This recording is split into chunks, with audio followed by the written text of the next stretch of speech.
Hi, my name is Monika Treut. I'm a German filmmaker and I'm here at Sicilia Queer Film Festival. I'm enjoying it quite a bit. It's a great location you're having here. And I'm very honored to be receiving the Nino Gennaro Award.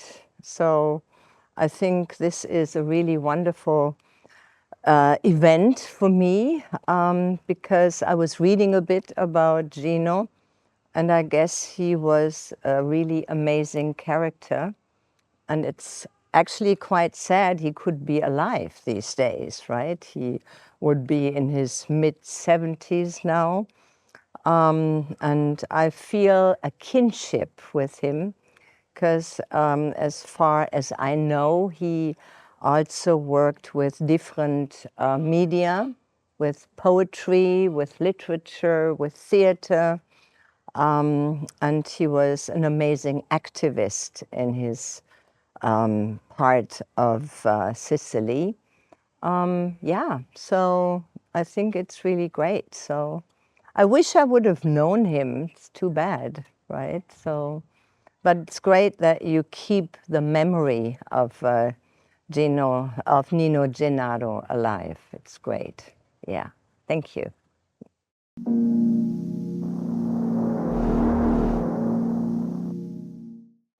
Yeah, so when I started working with film, it was actually working with video because it was cheap, it was available, it was bad quality, but it was easy to use, and we used it as a medium for activist work.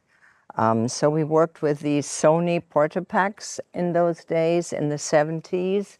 We used it for a community work. We did the alternative news service, and we would bring the videos to bars and restaurants, and we showed alternative political news. And I also co-founded a media center for feminist women in the 70s, which is actually still in existence in Hamburg. So in the beginning, it was working with very little money, but we had our own places and we would share what we did, and we did everything ourselves. We were self-taught. Are you from Hamburg? No, actually, I'm from an area very close to the Dutch border, but I went to study in southern Germany in the most leftist university at the time, in the town of Marburg, a very old university. And then after I finished studies, I moved to Berlin first, but then a group of young women were kind of kidnapping me to go to Hamburg and to start this feminist media center.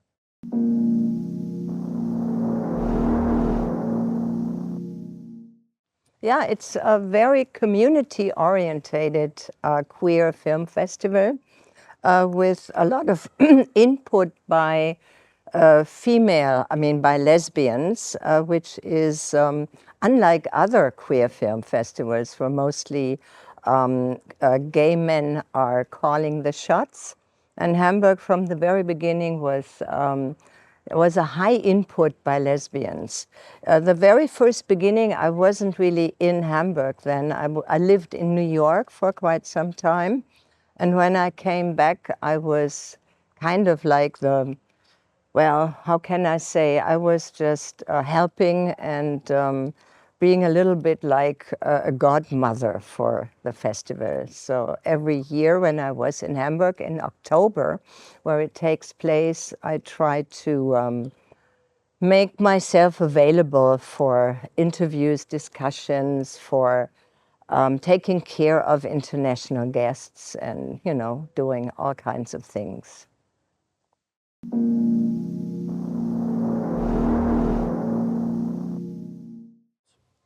Okay, when I started out making movies in the 80s,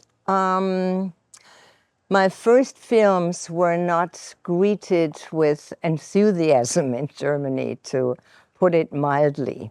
The first film, Seduction, the Cruel Woman, played at the Berlin Film Festival. And there was a mass walkout. It got really bad reviews. And I think we were too early. It's Seduction, the Cruel Woman. The movie was co-directed with my partner back then, Elfi Mikesh. And it's about a lesbian dominatrix in the harbor of Hamburg. And, you know, that was the mid-90s, 1980s. And, yeah, 1984 or 5 it came out. And Germany was very grim and gray. It was still the Cold War. And, well, I think we shocked the German audience and the German film world. They hadn't never seen like a lesbian movie, and then on top of it about, you know, like bondage and SM fantasies. So it was just too much. And we had problems to find distribution. But we, at the same time in Berlin, we were invited to a lot of North American film festivals. So that was the beginning of my love for North America, for Canada as well. The film played then at the Toronto Film Festival and got banned by the Board of Censorship. But with this film, they got rid of the Board of Censorship forever because the programmers declared the film a work of art and not of pornography. So it was quite something for us and for the festival. And the film got distribution in North America. And then I went to San Francisco. One of the first queer festivals was Frameline.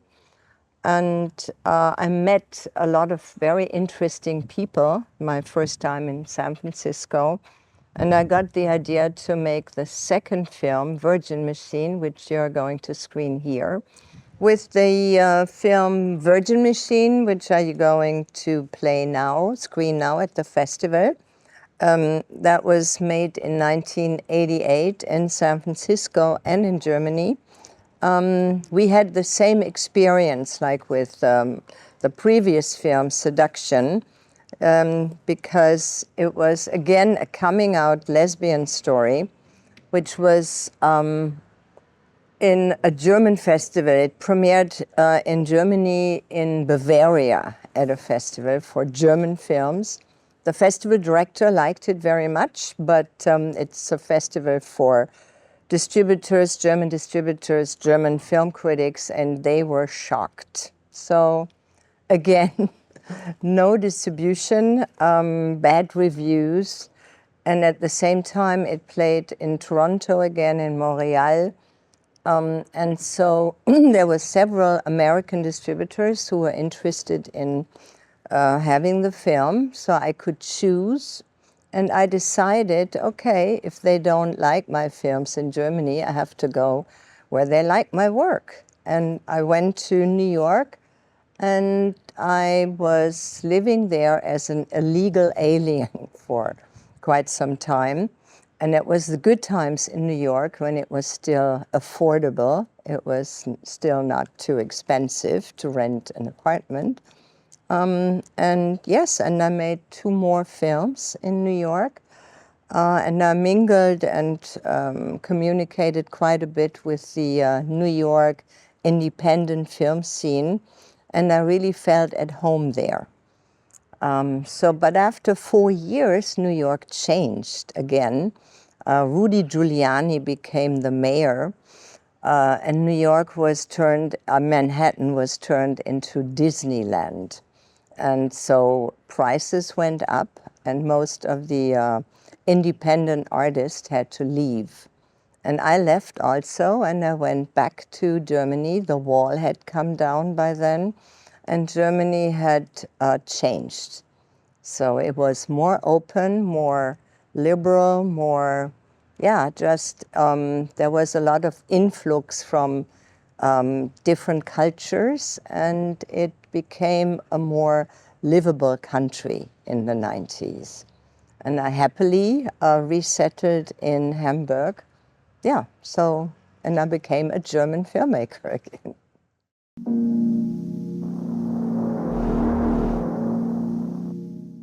In New York, I was in touch with a lot of independent filmmakers, a lot of queer filmmakers during those days. And it was in the late 80s, early 90s, queer cinema really flourished, also partly because of the AIDS crisis. So the whole society became more aware. And it also changed. Before, the film industry really thought queer or gay or lesbian movies were hard to distribute. But then finally, there was quite a few queer-themed films which made some money. So, and it started to become more mainstream as well, slowly but surely. So it was both society changed, became more open, and also the film business became more open. Yeah, Barbara Hammer was a friend of mine, and Lizzie Borden made Working Girls and Born in Flames. Donna Deitch, who made, what's her famous film again? Sometimes titles escape me. It would come to me like in a moment. So yeah, there was a lot of stuff going on in those days. It was quite a wild and creative and fruitful time. Well, in Berlin, yes. I mean, I was in touch with Wieland Speck, who ran the Panorama section of the Berlin Film Festival for quite some time. And Wieland, I met Wieland already when he was a filmmaker in his beginnings, and Rosa von Braunheim, of course, and Werner Schröter, Elfi Mikesh, Ulrike Oettinger. So I met pretty much most of the German queer filmmakers from the first generation, kind of. I mean, Fassbinder was dead by then. He died in '82. That was before my times. But of course, I loved his films and have seen them all. Yeah, he was very influential for German queer cinema.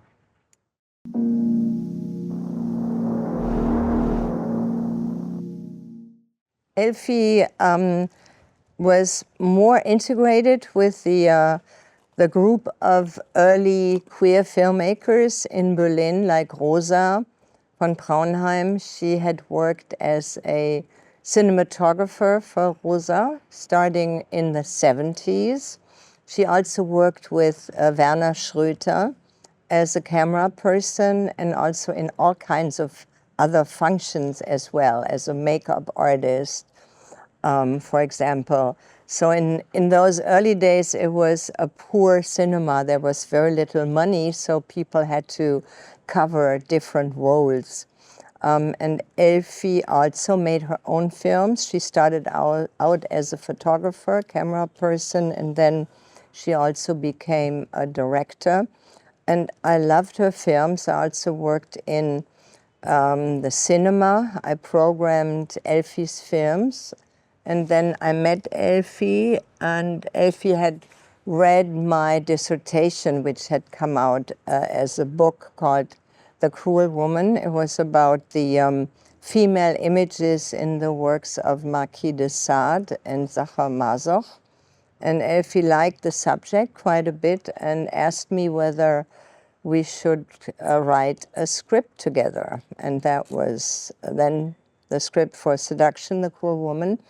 And in the course of writing the script, we became lovers, and we founded our production company, Hyena Films, named after our favorite animal, the hyena. And yeah, the rest was history, and we worked together even after we had broken up as lovers, but we are still best friends until today.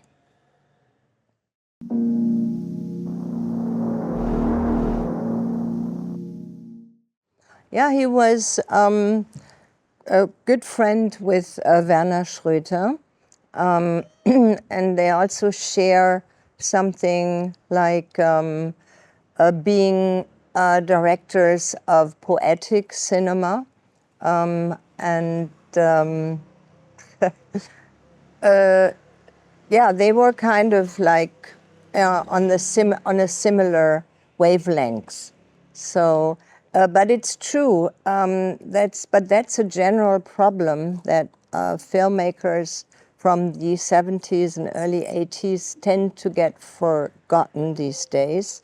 But I have to say that the distribution company Edition Salzgeber is now really fantastic in a way that they preserve early queer cinema.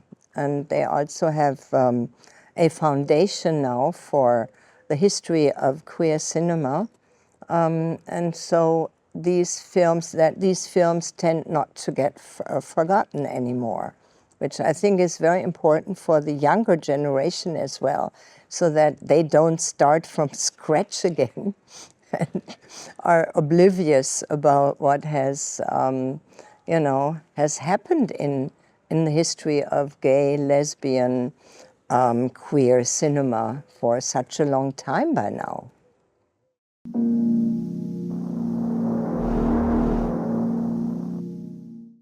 I'm actually very infatuated with Taiwan. I've shot 4 films in Taiwan, and I have many friends there by now. And there is a very interesting young queer community, and it has exploded in Taiwan, because when I first came there, more than 20 years ago, being queer was really dangerous and not open, because the society is like an agricultural society and deeply influenced by Confucianism. So the parents really want to have children and grandchildren. So being queer, gay, or lesbian is a threat to society. And so my friends there, 20 years ago, they could not really speak about it, and they couldn't come out as queers.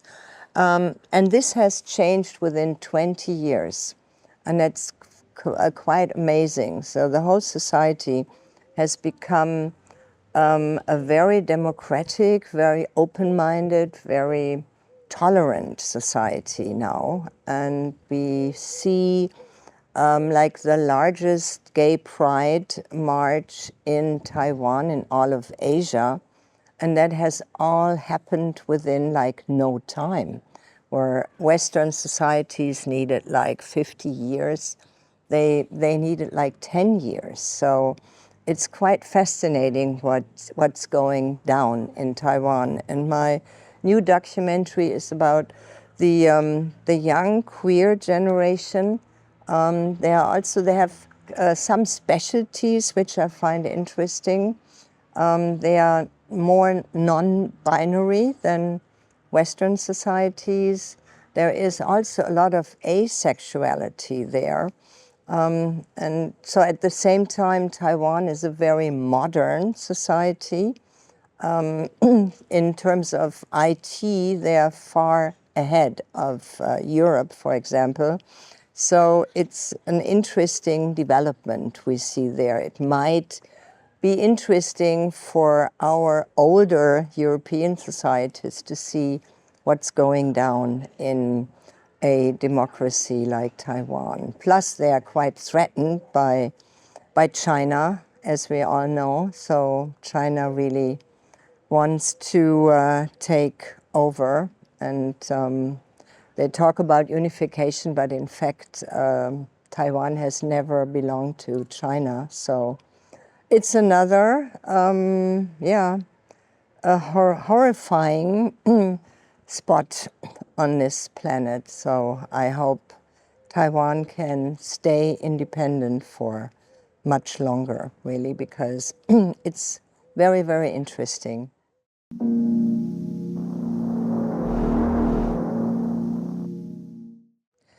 Well, I believe queer cinema right now is amazingly important because we have right-wing movements everywhere in Europe, and there is a culture war going on. Right-wing parties are attacking queer lifestyles in a really harsh way.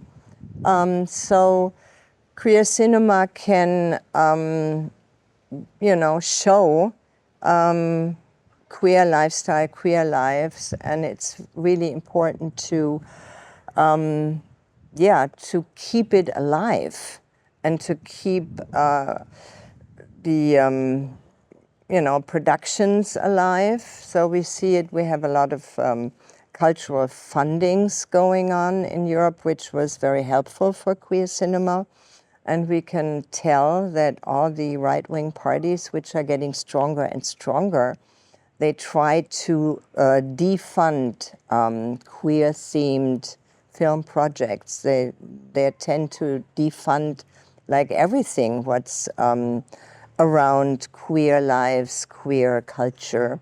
So it's a very dangerous moment, and we should all, stay together.